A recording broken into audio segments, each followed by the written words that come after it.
I'm up against the wall, my hand up on the wall. I ain't touching none of that. He knows himself.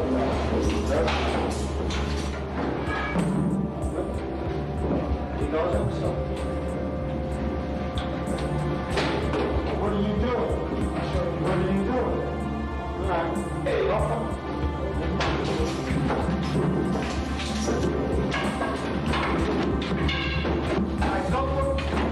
he's resisting. He's resisting. Don't give him up. Don't give him up.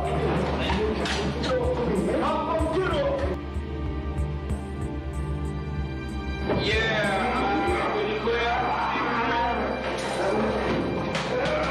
David, stop it. Get off of me. Get off of me. Amadou Diallo's mother cried out, "Why?" If one upstairs, I'll take the inmate downstairs. Okay.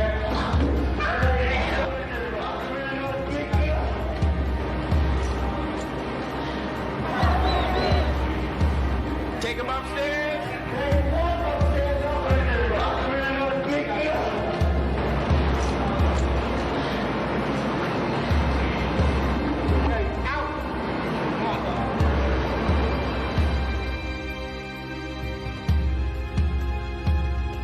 Now, the Larry Davis case shows you how the drugs were getting into the community.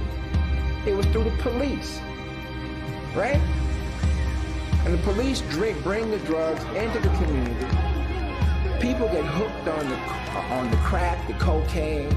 It's disruptive to the family. And when it gets so disruptive, people commit crimes. You've got prisons with a massive, prison industrial complex that has come into being in the last 20 years to handle the incarceration of large numbers of Black and Latino men. This is why I say Larry is a metaphor for a genocidal war against Black people in America. And they've used drugs as a pretext to just wipe out a generation of young Black people, to wipe them out. And it's a sad, sad, sad thing. It's a sad thing. It's another form of slavery, if you ask me. The suspect is known to be armed with a shotgun, .45 automatic, .357 Magnum, small caliber handgun, and an Uzi submachine gun. Larry Davis is described as Black, 5 feet 8 and 165 pounds. He used to have a mustache, but he is now clean-shaven with close cropped hair. When they shot the house up. No, but he ain't in there. He not in there. First time I seen Larry was on the news, you know what I'm saying? Every station, every channel, 9 o'clock, 11 o'clock, 7 o'clock. He literally overpowered that group of killer cops who were coming to kill him. I'd say he's a fairly expensive fugitive at this point, Pat. Worth catching. I'm in here because of what happened in the police case. And they don't like the fact that I exposed them the way I did. He beat us. Not only beat us that night, he just keeps beating us. I can't understand this guy's heart. Larry Davis kept it gangster, man.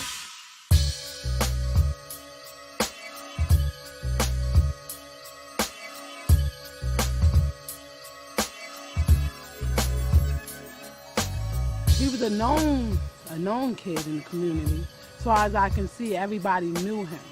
Actually, we was like any other average teenage kids. We liked to play basketball. Larry had a thing for driving. He liked to fix cars.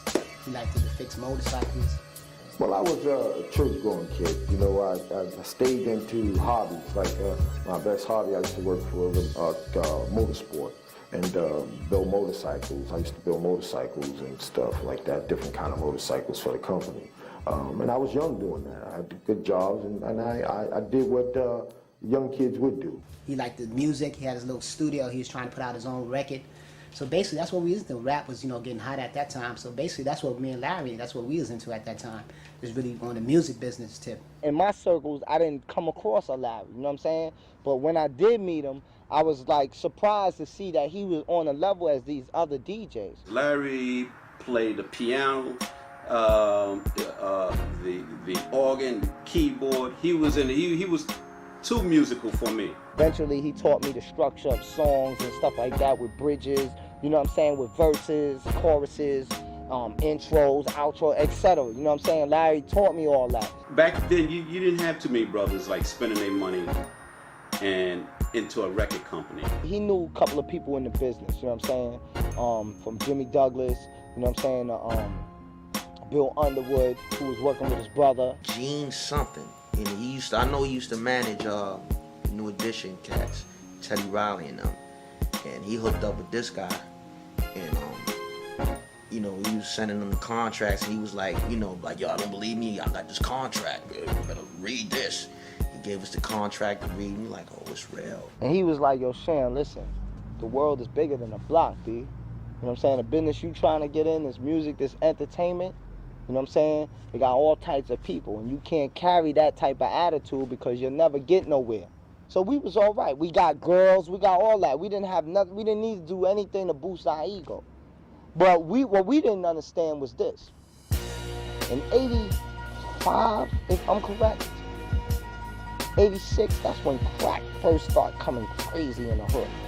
These guys, man, started coming around the crib, you know, as far as I could tell. And they was coming around the crib, like he was always playing his music. My grandmother used to have to tell the dude to turn it down. They would call Larry up and say, yo, we coming. And Larry would tell everybody, yo, y'all got to bounce, y'all got to bounce. He wouldn't tell us why. Y'all have to bounce. And who could walk up? Crazy Joe Solomon. Sometimes Big Red used to walk up. You know what I'm saying? It was like 4 different cops. You know what I'm saying? Then do a whole mind frame change, you know what I'm saying? Like he was just ready to just go to war with these cats, you know, but he wouldn't really let everybody know what was going on at the time. They used to walk straight in the house, ask no questions. Walk straight up right to Miss Davis' house, straight upstairs, straight to Larry's room.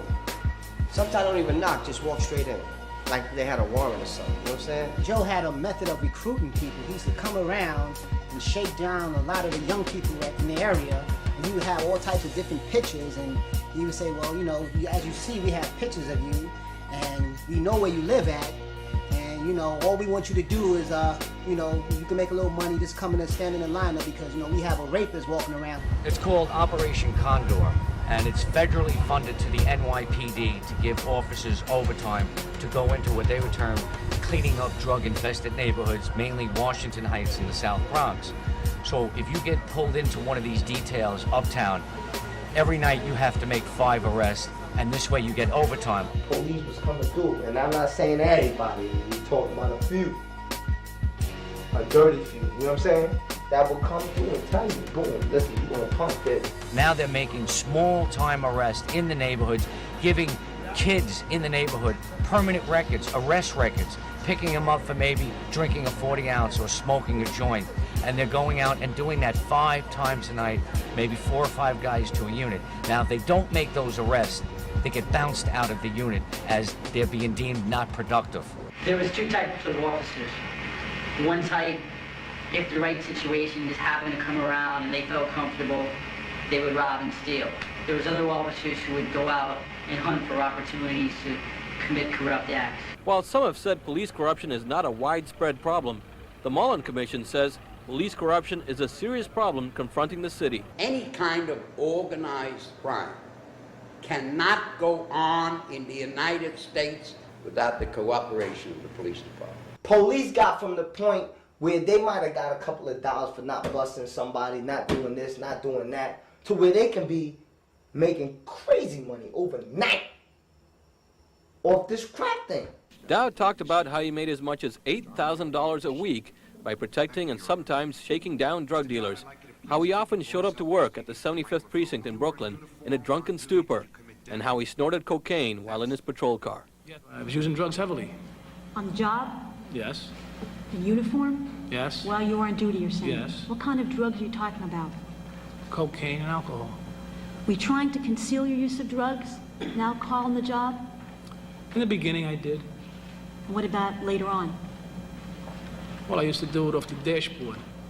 Off the dashboard? Yeah. The dashboard of your RMP? Yeah. Back then in the 80s, there was a lot of cops involved with that shit. The Dirty 30 is robbing niggas, taking niggas' money, taking niggas' guns, letting niggas hustle again. Everybody was involved in this shit. And not only the police, district attorneys and perhaps even judges, people on the bench, were involved in profiting from running drugs. You buy a judge. You buy many judges. You used to have a saying. You talk about a judge. You say he's in the pocket. What do you mean? He's in the pocket of those who gave him the job. He does what he's told to do. Lawyers, judges, the government, everybody was involved in the 80s, man. These niggas must be hitting Larry, and I knew they wasn't no regular dudes, you know what I'm saying? I knew who it was. I basically knew, you know what I mean, Popo was hitting this nigga with all that top of the line shit, and I knew it was a big ball game. It wasn't easy for him to just slide out. Whenever they catch me, I give them whatever I made that day. If I made $300 or $400, I gave the money up. They let me keep the drugs. When they found out I was down with Larry, they never fucked with me. And they know I had to pay Larry so Larry could pay him. You know what I'm saying? I knew this shit was much serious than some regular hustling shit. You know what I mean? Some Broadway, going downtown. This wasn't that, you know what I mean? These niggas was hitting them with mountains, telling them, bring us something back. You know how many Larry Davises there are walking the streets of New York City who work with the police in bringing drugs into their neighborhoods? What turned out just to be business began to be blackmail. I tell you, the turning point was when he had a girl that was pregnant by him.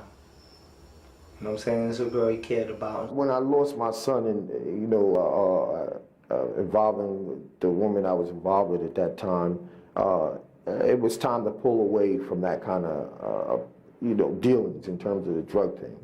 I remember just sitting with him and he was talking, he was saying, yo, you know what I heard?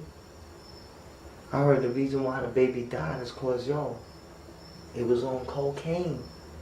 He never even knew the girl was using drugs. He said, yo, Sham, you know what happened?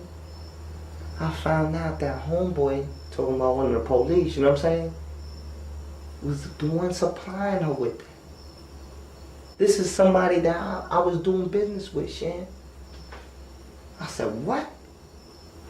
And I was like, yo, man, that's it, P. They killed my son. And that was like the turning point for him. Because he cared about the girl, but he really was enthusiastic. He was like excited because the girl was giving birth to his first child. It meant so much to him. And it just threw him off like, yo, that's it. I don't care, B. I'm out this game. What we gonna do with this music? Now when Crazy Joe and Solomon found out that Larry was trying to get out the game and go into his own little business, shit was buck wild. They started busting everybody. Started taking everybody's shit. And I was like, yo, what's going on? I know it's the pressure was coming on, you know what I'm saying? With these high authorities and Larry, they was kind of getting upset now that he wasn't making it happen no more. Threats on your fam, you got threats on, you know what I'm saying, your peoples. You got, you know what I mean? You just don't, you know, you gotta remember, this is not like we adults. We 15, 16, 17, 18 years old. You know, we little kids now. And they was running up everywhere, sisters, moms, old ladies, whoever, niggas on the corner, niggas affiliated, niggas who, everybody, you know what I'm saying? They came to the house one day and made some threatening statements to the family. A number of the police officers, 2 of them in any event, went to see his mother on October 30th of 1986. You know where he is, that's your son. You know what you raised a dirty bastard. That's what you raised. They came in there threatening dude life. Told him, when you see your son, you raised a bastard. And we're gonna kill him, straight up. They just told his mother that they was gonna kill her son. So he said, you tell him he gonna get a bullet right before his forehead, and he was pointing at my head then. Larry had too much on the cops. He had too much. Anybody that knew Larry and lived on the west side or was down with the clique knew that the cops didn't like Larry. They wanted to kill him. He said, you hear what I say? And he all off and just pushed me around on my shoulder. And it was on and popping. You can see why a lot of people was leaving, especially Larry, being the number 1 recruit, wanted to go into hiding. And when Larry quit, he quit with their money. That is the money of the police officers. Well, you know, that doesn't fly. Like I said, he was an excellent businessman. Like I said, he established his own record label. He had studios throughout the Bronx and a few in Manhattan. So we wanted to do, you know, be on the music tip. So like I said, for us, like I said, the media talking about this happened and the cops was looking for Larry on this. No, the cops was looking for Larry way before that. And not because he did this or this allegation. No, they wanted their money. And when he offered them resistance, that is when they decided to eliminate him. They couldn't have their money. They wanted him dead.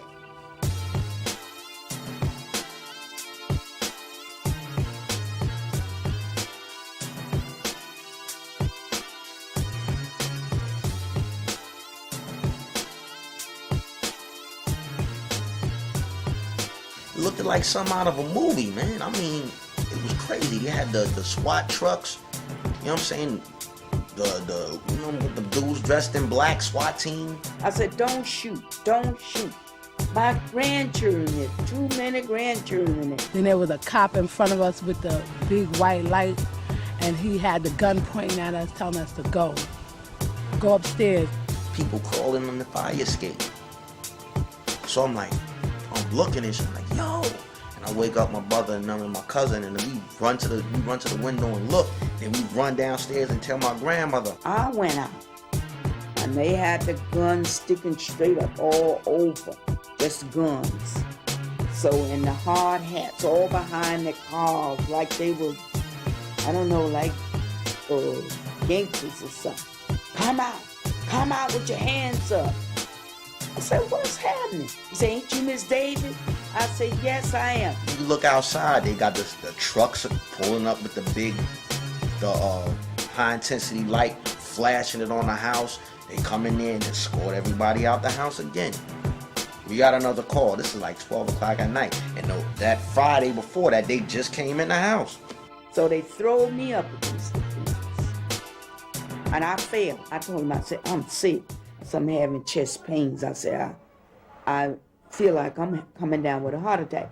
So he says, oh, you'll be all right. It all began on a dark November night, the 19th, when a team of police officers assembled outside a Bronx tenement. They believed Larry Davis was harbored in the apartment of another sister, and they wanted him for questioning in the slang of 4 reputed drug dealers in late October. The same night the cops came, we was in the house, me and Sham. Okay, Larry feared for his life.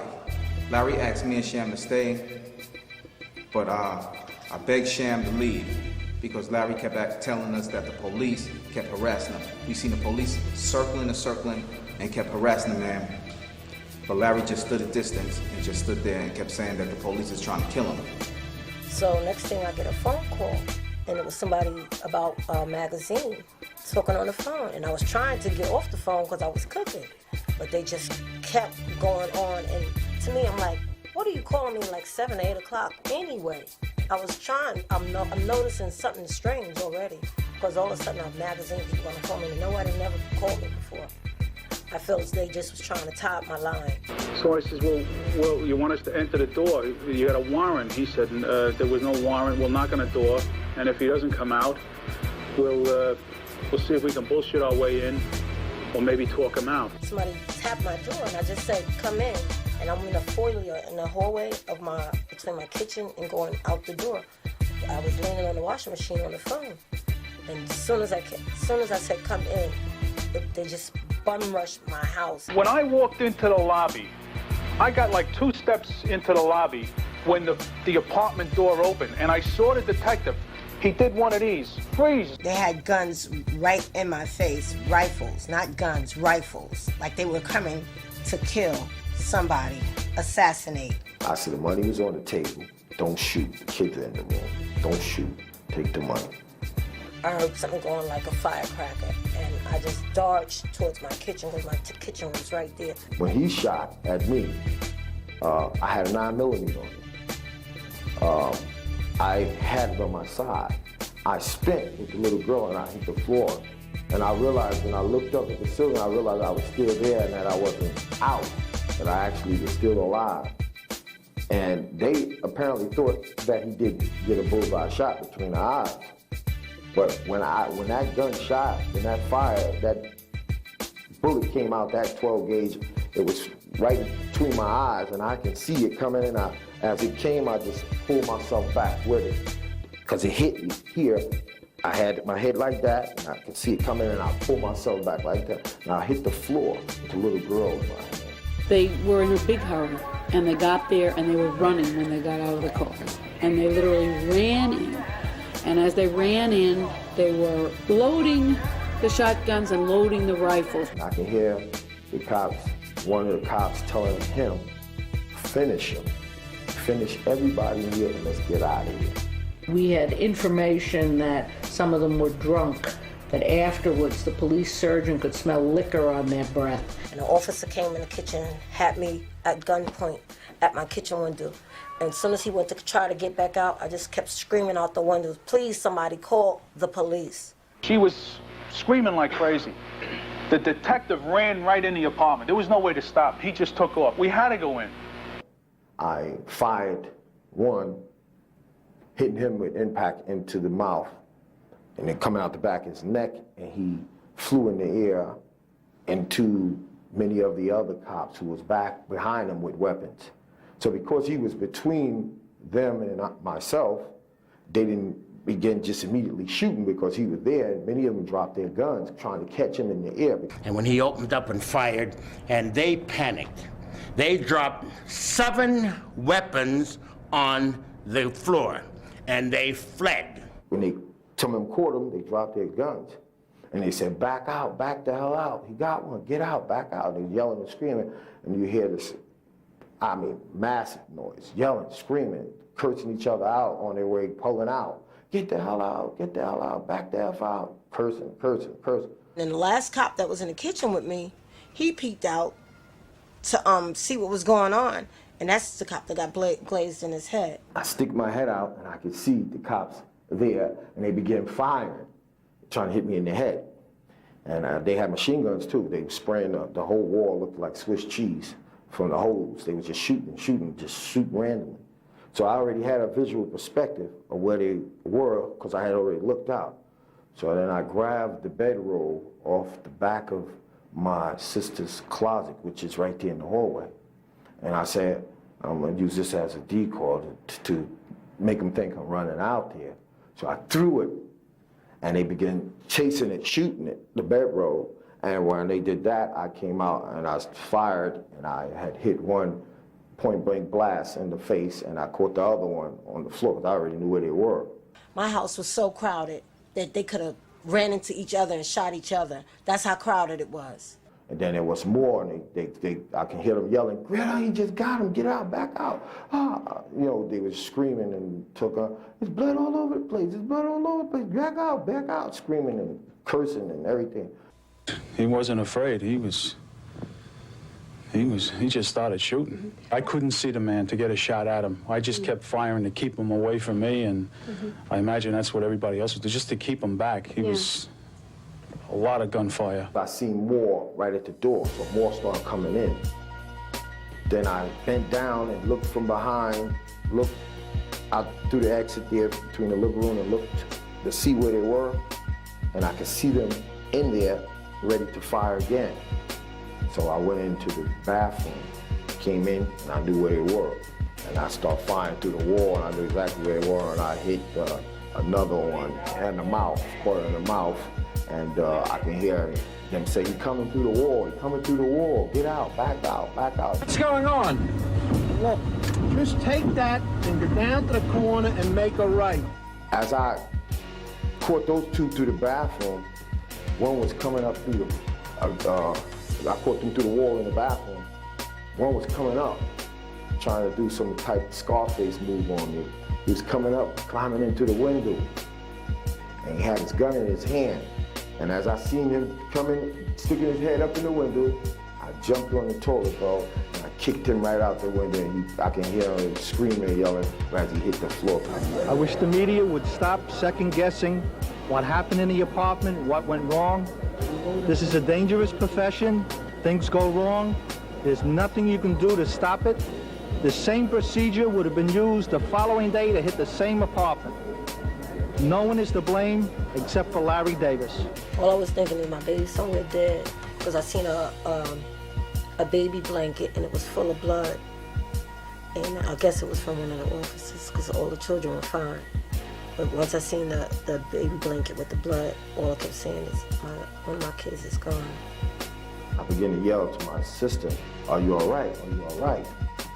And I can hear her say, "Larry, I don't know where they at." I said, "Are you in here?" Because I knew they was out of the apartment. I knew that, but I wanted to make sure they weren't in the kitchen because the doors, when they open the apartment door, it blocks off the kitchen. The door, so you wouldn't know who's in there and know whether or not they ran in there while I was in the bathroom. So I yelled, I said, "Gina, you're in here. Are you all right?" She said, I'm all right. She said, they not in here, but she was yelling hysterical. "Larry, you're not in here? Is the kids all right?" I said, "The kids are all right." I said, "Are you all right?" She said, "Yes, she's all right." I said, "Gina, if they in there, let me know. Don't just come out of that room there and let them cops fire at me." She said, "Larry, ain't nobody in here, ain't nobody." I said, "Okay, if you come out, keep your hands down to your side and duck." So she came out, and I said, "Run to me." She ran to me. I said, "Go ahead, don't cut the light on. Just go and get the kids, and let's get out of here." Get to the door. As soon as I stick my head out, to look, slowly sticking my head out, he laying there, Sergeant Edward Coach with a 12-gauge shotgun, and he's laying there with it. He fires, boom. And I looked and I could see the bullet. I could see it was just coming. The 12 guys looked right down the barrel and he was standing like a little distance to the front door of the building, leaving the exit to the building, the exit out. And the bullet, I turned my head like that, and the bullet went right into my other sister's apartment door. Which saved his life, because when it hit the lock of his sister's door, the lock went open. On another sister's apartment next door, sprung the lock, so he could get around into her apartment, which opened on a courtyard where there were no police and where there were no bars on the windows. To this day, I still don't know how I did it, but I did it. It was a distance, how good. From the window to some mountain cliff. This is a cliff outside the window over on the side. And this guy had some vicious pit bulls in that private house, it was a private house owned. And I tell you, man, that's what I say to this day. I say, Allah bless me, because I jumped from that distance in midair and jumped at least, I would say about 25 feet or probably more. So he jumped out into the courtyard, over the wall, and got away. Detectives in emergency service went to arrest someone on a warrant for homicide, and when they went to the door, he opened fire with a machine gun. There's a list of all the six. 40-year-old Mary Buckley, shot in the mouth. 55-year-old John Ridge, treated and released last night. 42-year-old Donald O'Sullivan, who suffered a graze wound to the head. 46-year-old Thomas McCarron, shot in the neck. The most seriously injured, 26-year-old John O'Hara, shot in the face and may lose the sight in his left eye. I went to a projects building not too far away from there. And within no more than 3-4 minutes, it was at least about good 15,000 police cars. Well, now Davis is accused of trying to kill again. His target this time, 6 police officers. He gunned them down last night, jumped out a window in the South Bronx, and is on the run. Police is on a manhunt from Manhattan to the Bronx, looking for Larry Davis.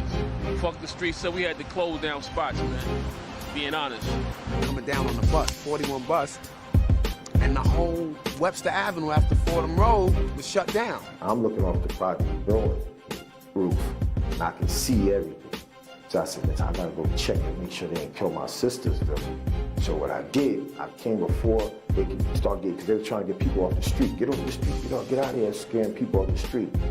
So I went down and I just took the risk. I put on a coat. I went to a person's house in that building that I knew. I got a coat, some glasses. I changed the hat. I went down, went back to the apartment building. Right where they was bringing in the other cops and stuff, and through the front door of the hospital, I stood behind Mayor Koch, Benjamin Ward, to make sure that my sisters came out of there alive. When I seen that, they came out all right, then I slowly eased away and went into the dark. You stood behind the mayor and in the building, yeah. While they was looking all over the building, I'm right behind them. They ran into a hail of gunfire when they tried to arrest a man wanted for 4 murders. He gunned them all down and got away. He said, yo, turn to Channel 7 right now. Turn right now. A man who apparently has no qualms about killing. Police describe him as a walking arsenal, extremely violent. They believe he would kill for absolutely no reason at all. He is a prime suspect in the execution-style murders of 4 men last month. Police are using an old photograph and an artist's sketch in their search for Davis. They're taking no chances. So I turned to Channel 7, Eyewitness News. It had a record, label, everything just spinning around. RT Power, HBO Records. Larry Records produced. I said, oh shit, what happened? He said, you haven't heard? He said, no. He said, he got into a shootout with some police officers. The whole city is looking for him. Larry Davis would take the New York City Police Department on one of the largest manhunts in the history of New York State.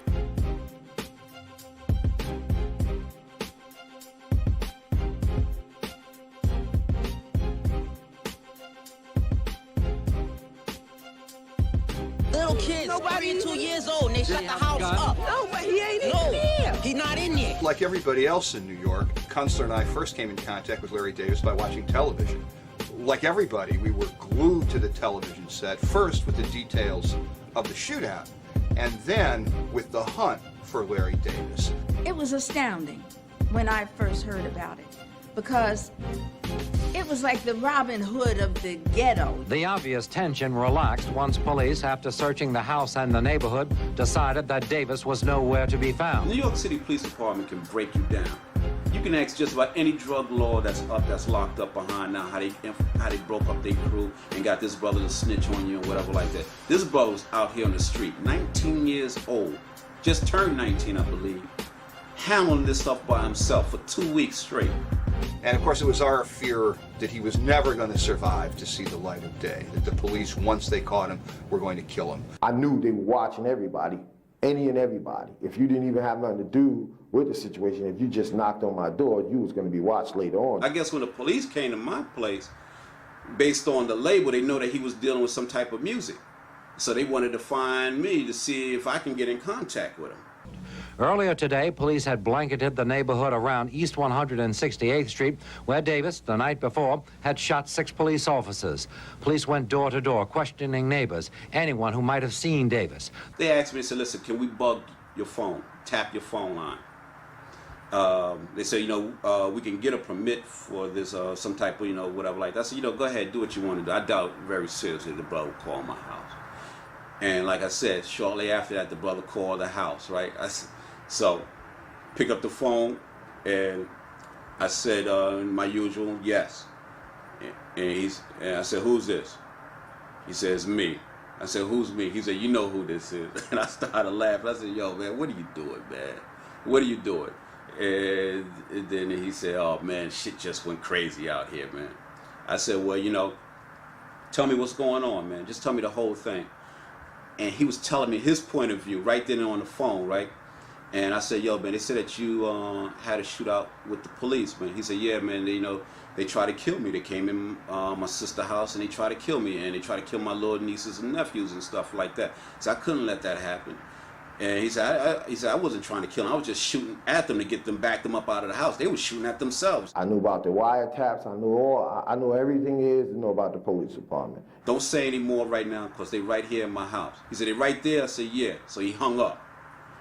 And when he hung up, the police officers at that moment, they turned on me. As much as they were watching me, when I did come back, I was watching them for 3 days. I could tell you every move they made. When they were following one person, I'm right behind them. I knew their games. I knew how they played the game. Why the fuck you told them to get off the phone? Why the fuck you did this? I said, because this shit don't sound right. You telling me this brother right here, Larry, is a crazed brother right here. I said, this brother don't sound crazy. This brother sound like he's scared. What the fuck is going on here? You tell me what's going on here right now. The big question, however, today, with so much police firepower in position last night, how did Davis manage to escape? When we have to, in a sense, tiptoe because we don't want to hurt someone else and he doesn't care about who he hurts, then we're at a distinct disadvantage. 6 officers shot by the same man. That raises serious questions about procedure. Did the officers trying to arrest Davis go by the book? And were proper procedures followed after the shootout? So somebody called in and made a report that they believe I went in the building. They weren't even sure. You know, they said little guy, short guy, husky guy, he went in the building. And I'm not sure it's him, but let's check to find out. And so when they was checking the building out, I was on the second floor. I then ran to the 14th floor to this woman's house who I didn't even know. But she attended the church of my mother's brother's church. I didn't even know that. And as we were sitting in the apartment, I knocked on the door. I seen one woman who came out the apartment. I said, "Miss," I said, "You see all the cops out outside the building?" She said, "Yeah, that's why I was leaving my friend's house to go downstairs." I said, "Yeah," because I was standing by the elevator. I said, "Well," she said, "I heard they was on the news that they're looking for Larry Davis." And she didn't know who I was. So she said, "That's what they saying." So I said, "Well," I said, "That's me." She said, "For real?" It's like hysterical. "For real? Are you serious?"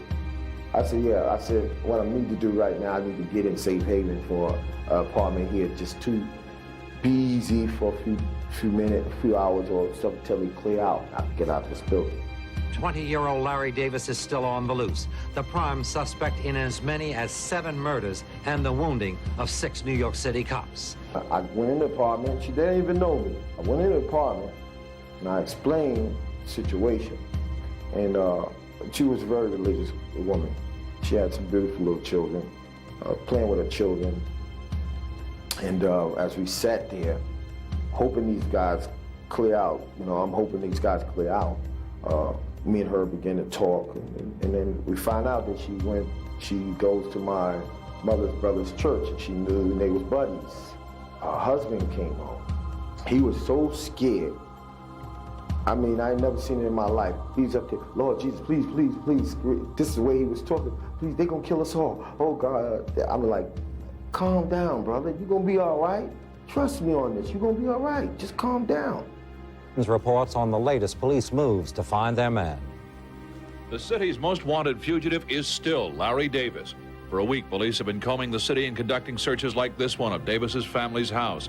Today, the police department has nothing official to say about the search because such efforts are always conducted amidst tight security.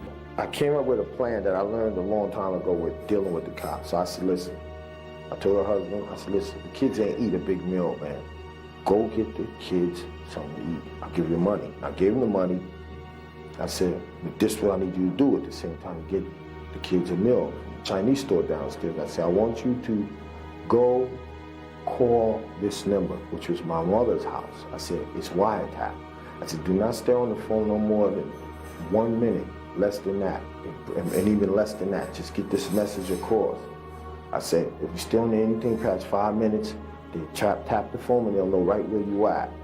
So I said, "Once you call that number, this is what you say." I said, "When you say, 'This is Larry, Ma, I'm all right. Don't worry about me. Blah, blah, blah. I got out the building and just don't more." I said, "Stay on there 1 minute because they're going to zero right in on that phone and try to tap it to see where you at." On his way back, he got in the elevator. And one of the cops said, "I don't care who," he was in the elevator with the cops heading up back to the apartment.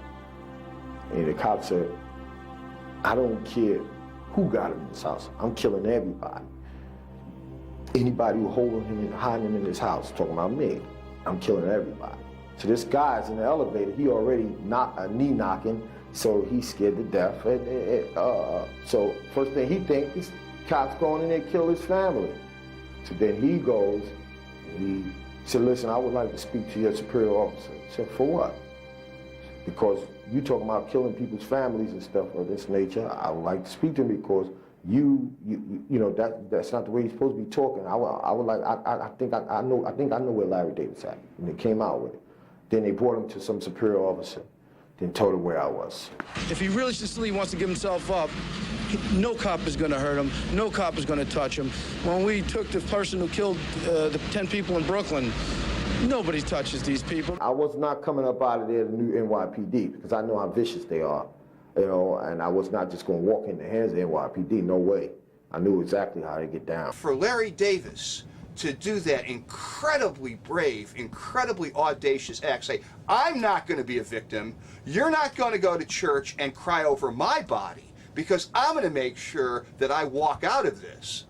It was phenomenal. So I said, I'd rather go out fighting this battle with them than just walk in their hands, because they'll try to kill you no matter what, and just lay the gun right to my side.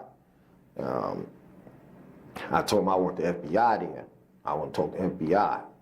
And I explained it to the FBI, everything that was happening.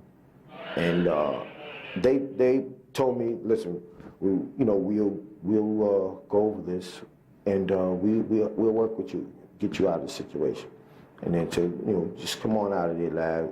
I'm not gonna have no gun on me. I'm gonna pass my badges under the door. We really FBI. And I told them nobody is to have guns on them. I said, I'm gonna come out. I said, if y'all pull a gun out, you're gonna make me get itchy finger, and I have to do what I gotta do. You gotta do me, or I'm gonna do y'all. And I said, don't hurt me, I'm not gonna hurt you. And then I came out the door, took off my shirt. I said, I'm gonna take off my shirt to make it clear that I don't have no weapon on me. And I'm gonna turn slowly and everything. And I said, she'll be on the phone, and she'll verify I put the weapon down. And I put the weapon down, and she's like, yeah, he put the weapon down. I got the weapon over here. And she was on the phone telling them, and then the two FBI agents, they were outside the department, standing behind a bulletproof shield. After 17 days on the run, Larry Davis would eventually turn himself in the full light of the media, in return for his safety.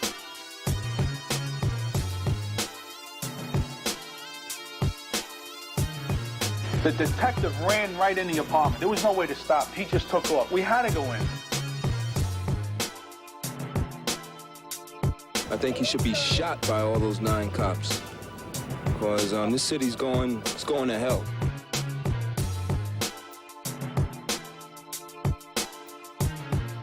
The police gave me the gun.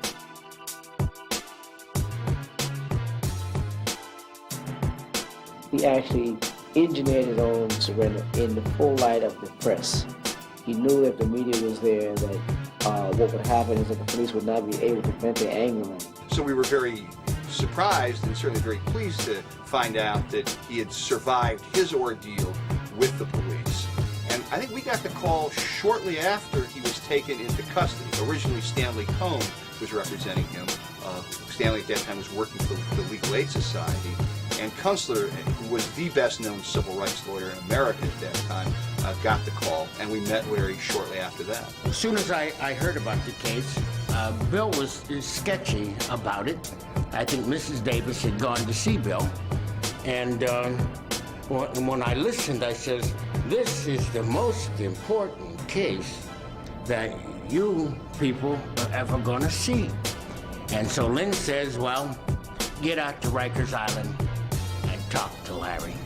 The historical position of Larry's cases, when we first came into the picture, Larry had 5 cases. He had the murder of 5 drug dealers at their spot on Southern Boulevard in the Bronx. That was the first case against him. The second case against him was the shooting of the attempted murder of 6 policemen. The third case against him was a shooting in Upper Manhattan, in the apartments by the George Washington Bridge there. The fourth case against him was a shooting through a doorway where nobody actually saw who did the shooting, but the person believed it to be Larry. And the fifth was a kidnapping case, which came from when he was on the run, and he apparently commandeered a friend's father to drive him from one place to another. Well, of course, the kidnapping case was the least important, and they actually were tried in the order in which the prosecution, the DAs, thought they could get convictions. The most difficult thing about the case at the beginning was making sure that Larry lived until the time that he stood trial. He was the subject of numerous attacks while he was being held in pretrial confinement. What are you doing? I'll show you. What are you doing? All right. Hey, welcome.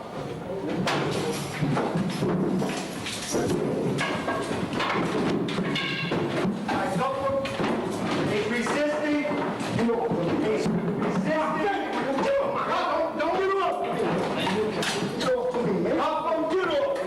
finally, Kunstler filed a successful motion to have him transferred into federal custody because the hostility of the police toward him was so great, there was a very real fear that he would be murdered, lynched in essence, before he ever stood trial. Mr. Davis, resist. When the cops are put on, resist. Take it out of the area. Resist us.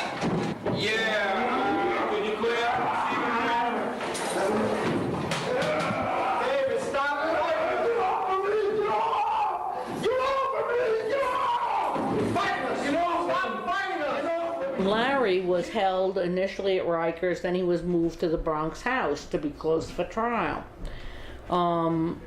We came to court one day, Bill and I, and Larry said, we can't go forward. I was attacked last night. I got all stabbed up in my back, I think it was. He said, look, here are the marks, here's the shirt, you know, and this guy that did it, he wasn't even supposed to be there. Would he now bring charges against the police? I am going to bring charges. As long as I can get them, me and my lawyers are seeking to get you press charges against them for trying to murder me. I tell you, the moment when I came into court to give my summation in the cop case, when I walked in there and I saw lined up in the front row all the cops that had been wounded, all the cops that had been on the raid, all showed up in uniform for the summation. In other words, to sit there and eyeball that jury as if to say, we are reminding you that what this man did. There was, I don't remember, Mary, whatever her name, whose whole face had been blown off even though she received plastic surgery, but there were all of them lined up in the front row. They announced their purpose, and he began firing at the police.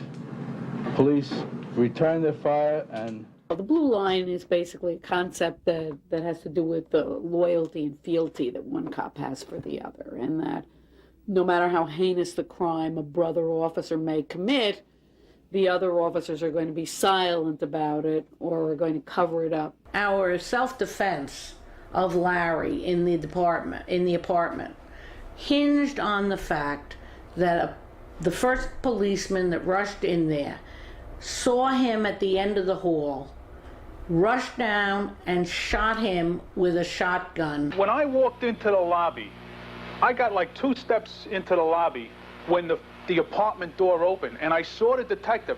He did one of these, freeze, or he started yelling, and I heard a woman start screaming. She was screaming like crazy. The detective ran right in the apartment. There was no way to stop. He just took off. We had to go in. We had proof that there was a bullet found in the back apartment that had gone through a drawer. He fired the 12 gauge. It grazed me here, as I would indicate here again. It grazed me here on the top of my head. But how do you prove that that was the first shot? How did you prove that this was? And we hadn't been able to get any cops to say that anybody was carrying a shotgun in the initial group that rushed the apartment. They all said, oh no, they had handguns, oh no, they were the only emergency service had shotguns. Nobody had a shotgun. Nobody had a shotgun. It had gone, skimmed Larry's head, stuck in a desk, and it had 2 holes. And I remember the day that with lasers, we checked out the trajectory, and Lynn Stewart looked at that, and she looked at it, and she looked at it, and then she says, now we know why it was self-defense. Ralph went, and Peter DeForest, who later played a very great role in this case, went also to the apartment. And Peter DeForest is the head of forensic sciences at John Jay College now. If that gun had been fired from so many feet back, it would have to be fired in the air, following the trajectory of the bullet. And she walked it down to a place where it could be held in a man's hand. And he says, and this is where he was when he fired it. He was down the hallway in the bedroom, and it was a sure shot because Larry wasn't more than 4 or 5 feet from him. And he fired, and it creased Larry's head and took him down, and then he backed off and everybody let it go. And as Lynn Stewart pointed out, nobody runs down the hall to a man within 4 or 5 feet of a man who's firing at you. Larry hadn't fired a shot when that slug creased his head and took him down. And that is, of course, what truly won the case. That and the ability of a Bronx jury to hear the truth and not run away from it. The verdict was a stunning legal upset. Not guilty 16 times. Not guilty of murdering 4 reputed drug dealers. Not guilty of robbery. Say you find the defendant, Larry Davis. Say you find the defendant, Larry Davis, not guilty of all counts submitted to you, and so say you all. Prosecutors who wouldn't comment tonight called more than 4 dozen witnesses in their failed effort. The defense said it was a police frame-up. But even flamboyant defense lawyer William Kunstler admitted when deliberations started that he was hoping just for a hung jury. They won this one, they would never have brought it, but they lost this one. They have no choice. They'll have to bring that case. You got just that face, God will just take you through it. So do you think you're going to see your son at home then in the near future? I believe that. All right. I believe it. The jury found Davis innocent last month of all but the weapons charges for which he was sentenced today. The police were stunned. 2,000 of them demonstrated outside the Bronx courthouse, calling for a maximum 10 to 20-year sentence. Judge Freed stopped short of that, though, handing down a 5 to 15-year term. After the sentencing today, other officers who shot it out with Davis in '86 reacted. He beat us. Not only beat us that night, he just keeps beating us. I can't understand this guy's life. He was acquitted of all the attempted murders and assaults and everything else. He was convicted of possession of the firearms. But he also faces trial for 2 unrelated murder cases and kidnap and assault charges as well. Still, for the police officers who faced Larry Davis's guns, it is not enough. The tragedy of the Larry Davis case is, as innocent as he was, they had enough cases and enough time. They were determined to put him away. And if they hadn't succeeded on the one they succeeded on, they would have succeeded on the next one, or the one after that, or the one after that. There was no way on earth that this system was going to let him go.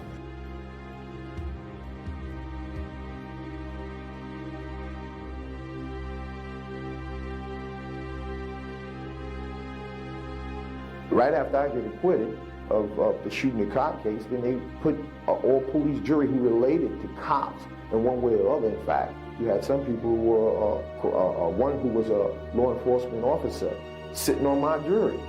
This is what I had, and there was no way around it. The judge forced these people to remain there, and some of them who wanted to get off the case because they couldn't be fair because they had relatives who was cops.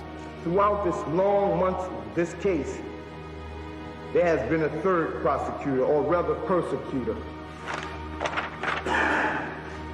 That persecutor is the so-called judge here today.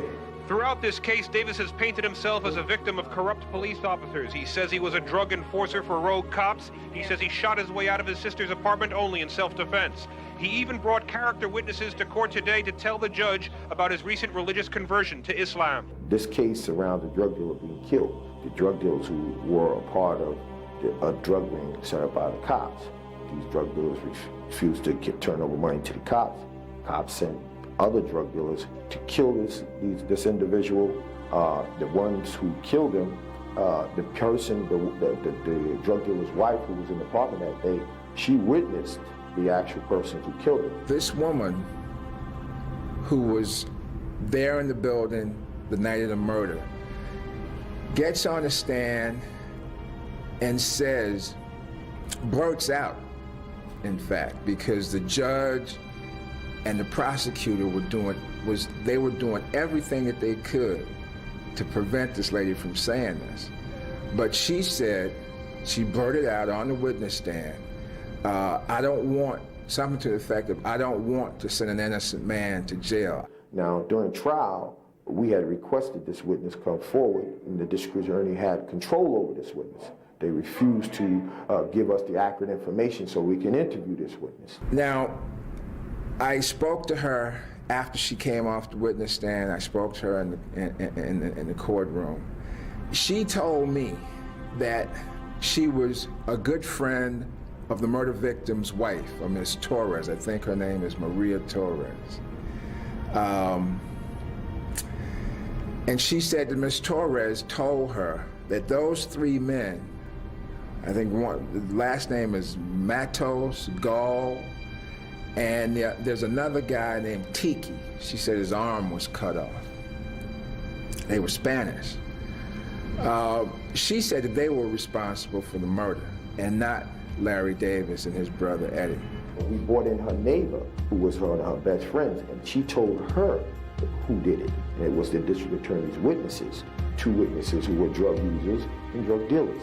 Might I add, these guys, the day of the actual killing, they went to the precinct and they picked out 2 persons, not me or not my brother.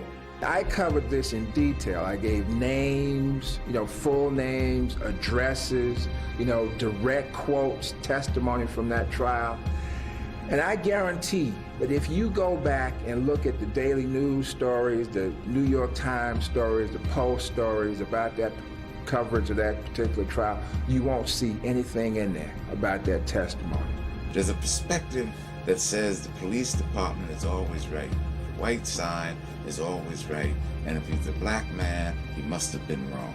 One of the biggest frustrations that I had as an editor, as a reporter during that 4-year tenure was coming to the realization that the mainstream white press in this city, and not only in this city but across the country, is very, very much involved of what police will say and what newspapers will write about what police say regarding blacks.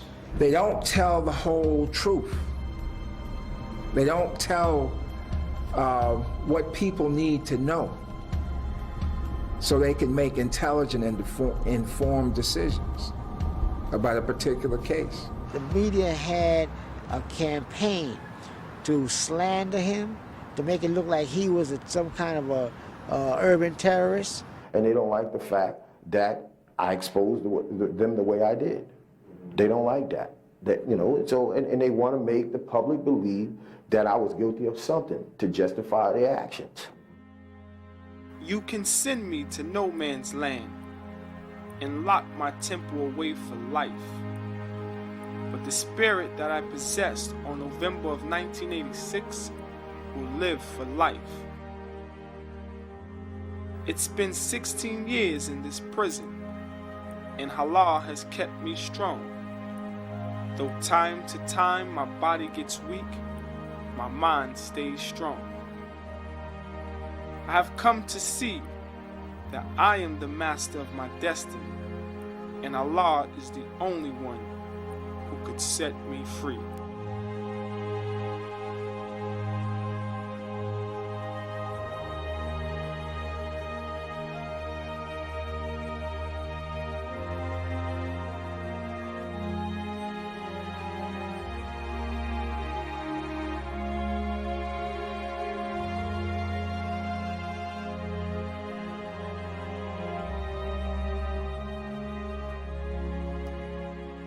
Do you see yourself as a role model for black kids? I'm not trying to teach no black kids to go around shooting police. I'm not trying to teach them nothing like that. That's not the case here. The case is self-defense.